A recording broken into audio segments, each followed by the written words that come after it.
Winner takes all. It's the thrill of one more grill, the worst one to dog. Who never sausage cased their links? So believe it or not, modern SpongeBob actually made a second sequel to No Weenies Allowed, after Salty Sponge. I use the term sequel very loosely, by the way. These are all separate episodes. This episode is called Winner Takes All, and it's Season 15, Episode 5A of SpongeBob SquarePants, and 311A of the whole show. The episode is about Squidward quitting his job at the Krusty Krab and instead becoming a manager at Weenie Hut Junior's. You can probably see the No Weenies Allowed connection. You can call this episode Nostalgia Bait solely because of that, but I'll have you know, you might be right. But there's nuance to it, which I'll get to later in this video. If you want to skip to that, go to this timestamp. Whereas Salty Sponge focuses on the Salty Spittoon, Wiener takes us to the other side of the street at Weenie Hut Junior's. The episode begins with Squidward being swamped with customers at the Krusty Krab. After work, he's left with the desire to become manager so he doesn't have to do anything. Just then, he sees a commercial advertising Weenie Hut Junior's, who just so happens to need managers, so Squidward sees this as his calling and quits his cashier job, randomly leaving his hat to Mabel. This will be important later on. Next day, Mr. Krabs and SpongeBob are wondering where Squidward is, which prompts SpongeBob to go look for him. And then SpongeBob just so happens to find Squidward at Weenie Hut Junior's, now working as the manager. And as manager, Squidward kicks him out. To begin his duties, Squidward enlists some changes around the restaurant, like having only smooth jazz play in the restaurant, and replacing all weenie art with fine art. The Weenie Bots though don't seem to care much for these changes, or Squidward, so while he's taking out the trash, they lock him out. When Squidward manages to get back in, he figures out how to rework the Weenie Bots so they can actually obey, and once he manages to do so, things actually go really well, and Squidward gets his dream of relaxing at work. Later on, the Weenie Bots inform Squidward that the president of the company is arriving to the restaurant. Meet Weenie J. Wiener. The J stands for Junior. He's the president of the company. I just said that. And he's come to praise Squidward for his work and success with the establishment and wants to give him the big promotion. To do so though, he must do the upper management course. So they hop into the Weenie Copter and arrive at Weenie Hut Seniors, the headquarters of the Weenie Hut Juniors chain. And much like most things today, this place seems to be ran entirely by AI, as in Weenie Bots. Weenie J. Wiener is quite literally pro-AI and straight up says robots are more efficient and sanitary. Makes me wonder if any of the imagery at Weenie Hut Juniors was AI generated. As for Squidward's promotion, well, to become the most efficient manager, they're gonna turn him into a robot. Oh, a robot. Well, that sounds just... What? And then we soon find out, Weenie J. Wiener was also a robot the whole time! Well, more like a cyborg, actually. Right when all hope seems lost for Squidward, SpongeBob and Mr. Krabs find him and come to the rescue. Remember Mabel from earlier? Well, she's back, and she's able to stop the robot by pinching his cheeks to obliteration. The episode ends with Weenie Hut Seniors in rubble, and they all return to the Krusty Krab, although not before Squidward accidentally falls back into the promotion chair and becoming a robot. Now, before we get into the nostalgia bait allegations, I want to real quick discuss my episode highlights. As always, the art direction is great in these new episodes. I like how both Weenie Hut Seniors and the inside of Juniors looks like. And this yellow and blue sky when Squidward's walking home looks so good! Also, in the background in the manager office, there's an employee of the month wall that starts with fish employees, but then switches to just Weenie Bots. Topical much? Speaking of the Weenie Bots, I'm only mildly disappointed that they don't have their original voices. D. Bradley Baker does voice one of them still, but he doesn't do exactly the same voice as from No Weenies Allowed.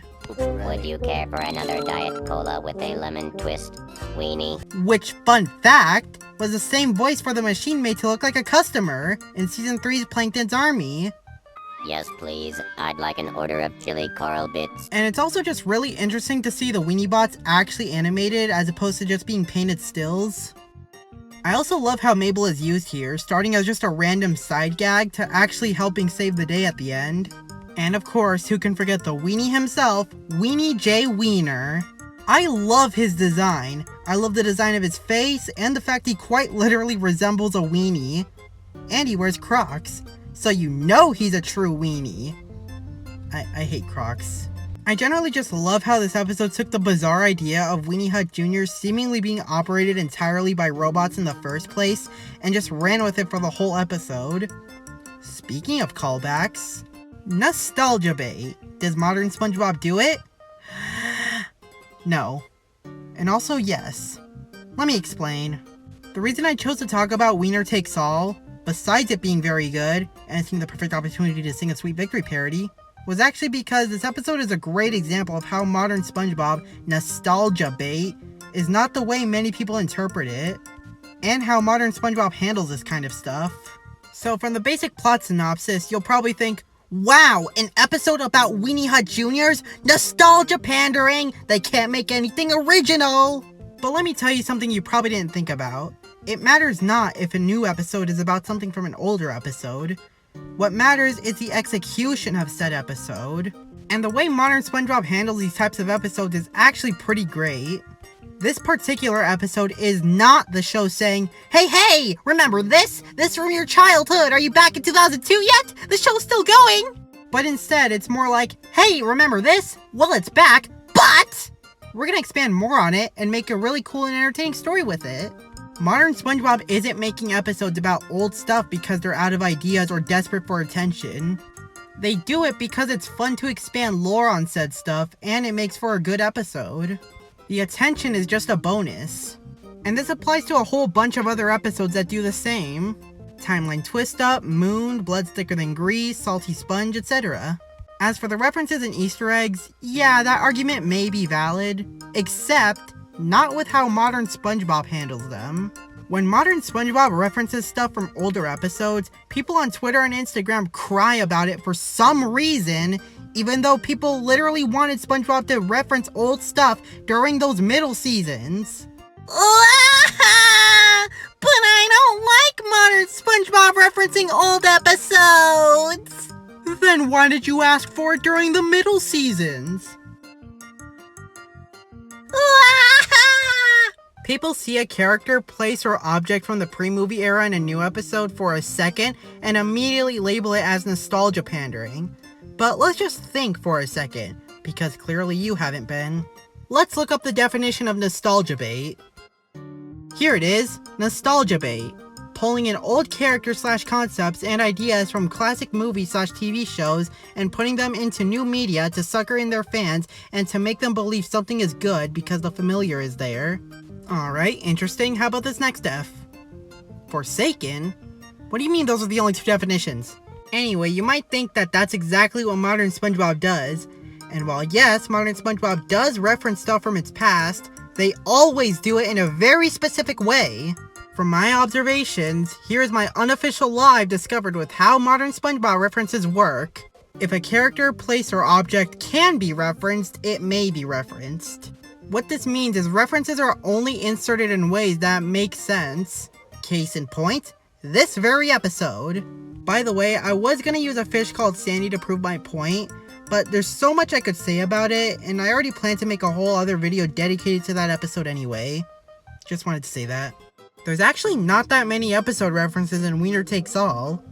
You surprised? But there are still some worth noting. And all of these follow the rule I just described. First, the teenager from Squid on Strike appears in the Weenie Hut Juniors commercial. Makes sense, he wanted a restaurant job, he has one here, and it's quick. Next, the record Squidward plays in the jukebox is a Kelpie G record. Makes sense, Squidward is a Kelpie G fan, why wouldn't he own a record? If something can be referenced, it may be referenced. Next, in 2 shots, you can actually see the Salty Spittoon in the distance through the restaurant's door. The Salty Spittoon is on the other side of Weenie Hut Juniors. Simple selective continuity, my favorite. And just so you know how subtle it is, I didn't even notice it until writing this part of the script. And normally I'm super observant with the references. And for probably the big one, this shot. We see that it's Double Weenie Wednesday, we see the nerds from No Weenies Allowed, and Carlos Heel from Walking Small. Firstly, Double Weenie Wednesday. If something can be referenced, it may be referenced. Is it that far-fetched to think that it's actually Wednesday here? And nice, they changed Double Weenie Wednesdays back from Friday. But one can only speculate if they changed Mega Weenie Sundays back to Mondays. Next, the 2 nerds. In No Weenies Allowed, it's already implied that they're regulars here. Why wouldn't they be here for Double Weenie Wednesdays? As for Carlos Eel, I'll admit, it's a random appearance. And that's it. Yes, he's eating ice cream like in his first appearance, but who knows, maybe he just really likes ice cream. They're not even in your face about it, like there's no 5-second shot highlighting him or anything. He's just among the crowd. Also, about these 3 characters, they're incidentals! They're supposed to take up crowd space. Are you really gonna get mad about these characters for doing their jobs as background characters? And they're doing it pretty well. Also, I'm not too convinced about this one, but the wiki mentions it, but the title card also bears resemblance to No Weenies Alloud's title card. I'm still not sure about this, but if it's intentional, makes sense. As I showed, you'll notice a running theme. The references make sense. Is it nostalgia bait? Maybe, maybe not. But if it is, it's nostalgia bait that actually makes sense. There's a rhyme and reason to all of this. There's a method to the madness. 90% of the time, modern SpongeBob isn't shoving in random references without any purpose. They almost always only reference stuff when they see the opportunity to do it. Of course, there are times where they are very on the nose about it. Looking at you, Nosferatu. But they're outweighed by the subtle and sneaky references. With all the pre-established locations and characters the show already has, especially the stuff with very little world building like Weenie Hut Jr.'s, do you really expect them to just ignore everything they've built throughout the past 25 years? This is why they brought back Goofy Goobers. This is why they brought back Bubble Bass. This is why they keep bringing back old stuff while at the same time creating new characters and locations. To make Bikini Bottom feel like a place, and not a set. In 1999, Bikini Bottom was a town inhabited by SpongeBob and friends. In 2025, Bikini Bottom is a town inhabited by an ecosystem of hundreds of different creatures and characters. This is what modern SpongeBob is about, creating new ideas out of old ideas. I say the modern SpongeBob team should keep doing what they're doing. If anyone who works on modern SpongeBob is watching this video, keep it up. You and the rest of the team are doing great. And I love it. So just to recap, modern SpongeBob sequel episodes are about expanding the lore of old show elements and not just pandering to nostalgia.